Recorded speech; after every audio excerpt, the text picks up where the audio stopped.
Good morning, everybody, and welcome to this week's reflection.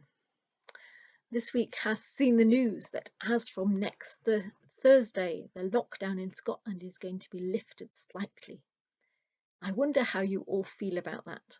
Are you excited, expectant, wary, afraid, or actually don't particularly care about it? All of these reactions are valid. For those who are finding the lockdown restrictions rather irksome, Thursday can't come too soon. For those who are afraid that the virus might spread more quickly, they may feel that things are being rushed. We're currently in an enforced period of waiting, and it's not necessarily easy. Waiting is such an odd thing. We can wait in anticipation or wait in trepidation. I've had a bit of an odd week.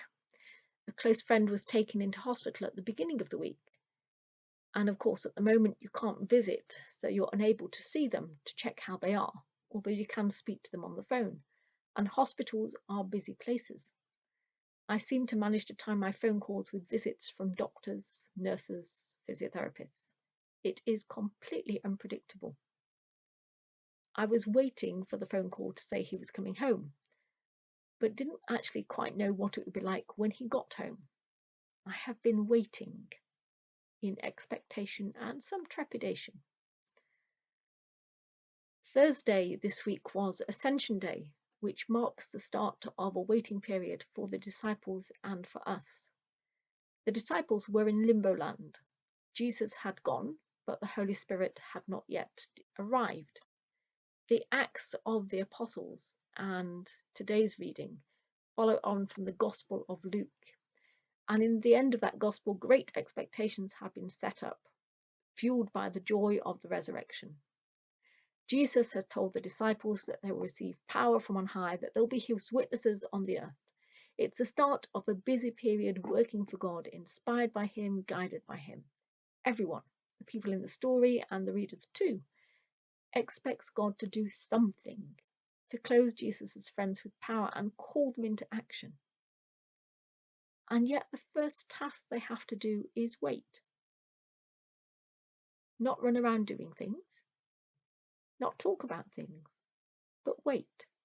Wait and watch and pray. Wait with expectation for what will happen next, and wait with a degree of trepidation.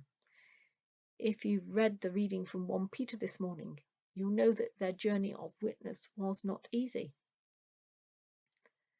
The first great act of the apostles occurs when they head back to Jerusalem and wait. We tend to forget about the waiting and we plunge straight into the events of Pentecost. If it was a film, this would be the point where there's lots of suspenseful music playing over a montage of praying people. Why did God get them to wait? Why does God make us wait? I mean, presumably the Holy Spirit could have come any time immediately after Jesus' ascension, but God waits. In waiting, we can learn a whole bunch of things. We can start to learn what it means to be a community of faith waiting together, what it means to listen. When I was doing my radiography training, I was taught the mantra, never hasten, never delay. What is God calling you to do in this time of waiting? Waiting is not passive.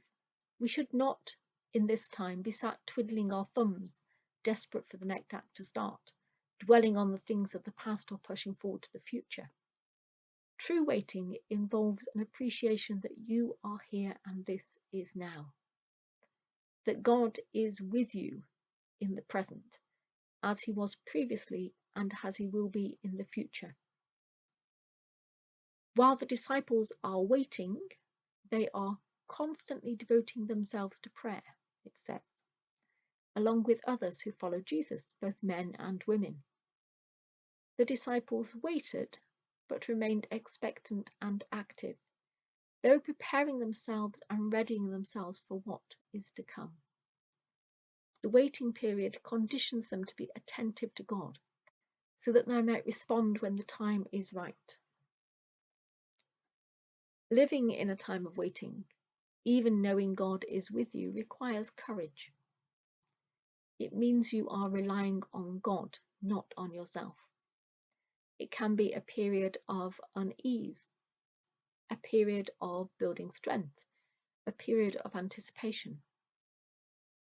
We wait in the presence of God to see what He will do next, to sense where He will lead us next. We wait, not because it is our only option, but out of faith. We wait as Christians for God to speak into our lives and our situations. We have God with us in this waiting time, and so we wait while God makes all things new. Amen.